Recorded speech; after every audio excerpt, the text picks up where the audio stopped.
twongeye kubaha ikaze kuri channel yacu ya Story Behind, muri kumwe nanjye Liza McDowell. Mbashimira abakoze subscribe, share, like ndetse na comment. Mbashimira cyane ndetse n'abatarabikora, mbasaba ko mwakora subscribe, share, like ndetse na comment kugira ngo mujye mubasha gukurikirana inkuru yacu gatanu kuri gatanu. Amatsiko ntazakwice, wowe twayitangiranye ntuzakureho umurongo wawe. Turagusaba ko wazakomeza gukurikirana inkuru yacu uko izagenda. Twari tugeze ku gace kabanjirije, twari tugeze aho Madison na William bari kuvugana kuri telefone, barakopa, buri umwe atangira kwibaza kuri mugenzi we. Umwe ati wow, ati ni umusore w'umwana mwiza, undi ati wow, ati ni umukobwa utangaje cyane.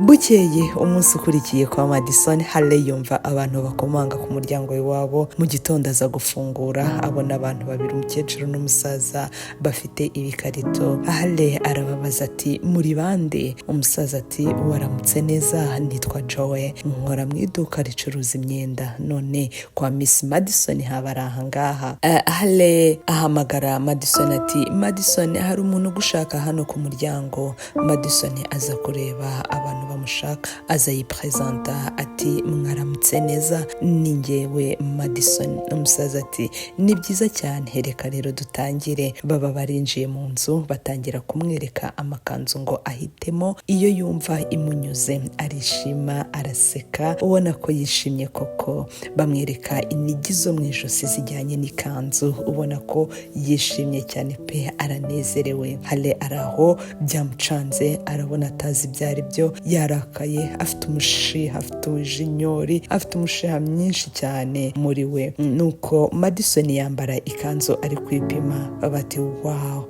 irakubereye cyane, urabivuga iki? Madison ati ndayikunze cyane pe. Hale ku ruhande n'ishyari n'ijinyori ati ibyo se ko mbona bihenze, urabyishyura iki cyangwa urabyishyura gute? Nta nubwo maze uratwishyura amafaranga yacu y'inzu uturimo kuko yabuze.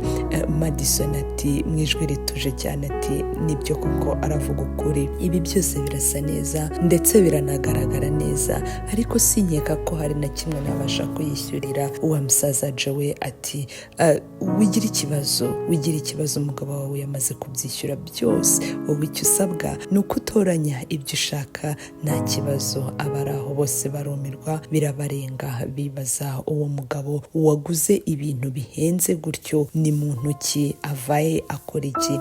Wa musaza Joe ati Suzy, ntiwibagirwe no kumwereka inkweto. Suzy ati Madison, gerageza na zino nkweto urebe. Wa musaza Joe ati iyi ni commande ili special kandi nk'ibisanzwe yishyuwe nta kibazo. Hale ati ngwiki, ntabwo bishoboka, reka mbanze nipime kwanza ndebe ko izi nkweto zinkwira. Mama wa Hale aramubwira ati Hale urakora ibiki, buretse kwambara inkweto z'abandi si izawe? Hale arazipima, zanga kumujyamo, azihatamo pe, ariko biranga. Suzy ati mutwihanganire, ino size, iyi ni size kandi ni oda ya Miss Madison. Madison aratambuka buhoro, ubona ko atuje, n'umukobwa ufite ikinyabupfura, umukobwa ufite gutuza muri we. Aratambuka aza kwipima inkweto ze, arangije mu mutima arivugisha ati ni gute William yamenye size yanjye? Arakipima agakweto karamukwira. Hale aho ari biramubabaza koko. Madison ati ndagakunze cyane. Muri ako kanya William arinjira avuga ngo ndabikunze kuba ukunze ibyo nakuguriye. Madison arahindukira, aramureba, aramuhobera. Auntie Mary ati Madison, uwo niwe mugabo wawe? Madison ati yego, uyu niwe William. Barebana mu maso, ubona ko bishimanye. Wow, ubanza hagati ya Madison na William. Ikindi kintu ntangiye gukeka, si business gusa bari gukorana, nuko cyangwa abo bantu harimo akantu. Madison ati William, uyu ni wo muryango wanjye, uyu ni wo muryango wa auntie wanjye, donc arabapresenta. William ati ni iby'agaciro kubamenya mwese, ndabyishimiye, reka tuzasangire dina ubutaha. Tobe ati ni byiza cyane William, ibyo nibyo pe.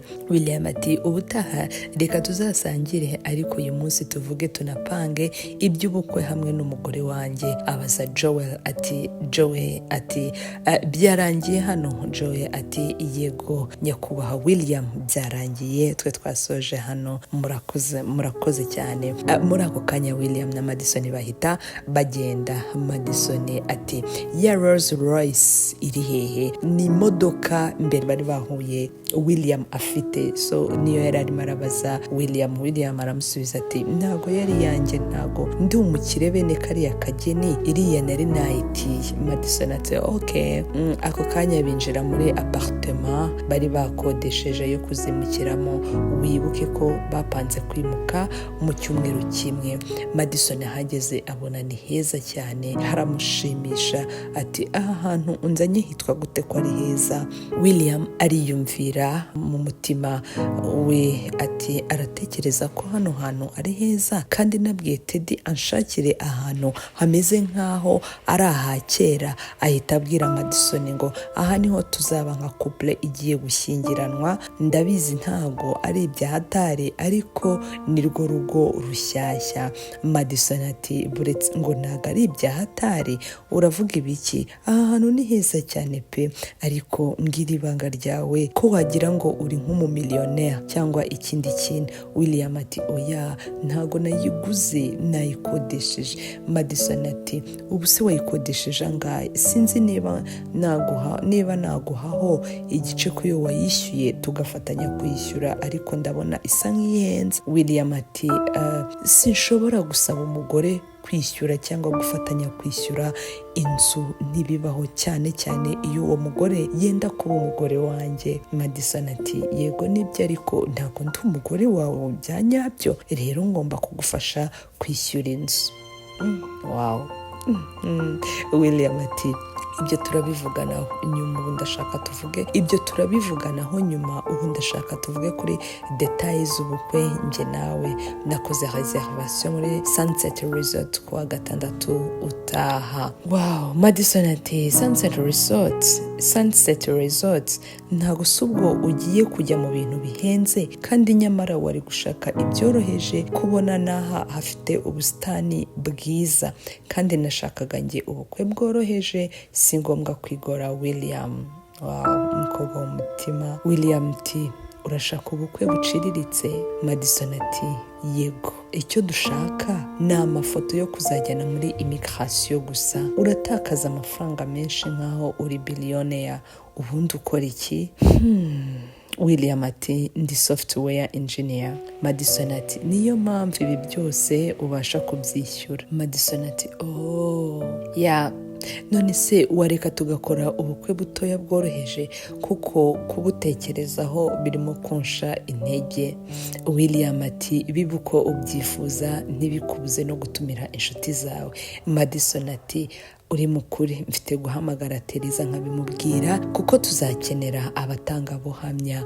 Mu kanya gato Madison ajya kureba Teresa ngo abimubwire. Teresa ati ntago nabyizera ukuntu utandukanye na David ukahita urongorwa mu masaha 27 gusa. Wow, biratangaje cyane. Madison ati yewe nibyo koko biratangaje, ariko yarakeneye ko mpa umuvandimwe we amaraso, kandi nanjye nkeneye green card. Teresa ati urabizi ibi ni gahunda koko. Baraseka cyane ati ese yitwa nde?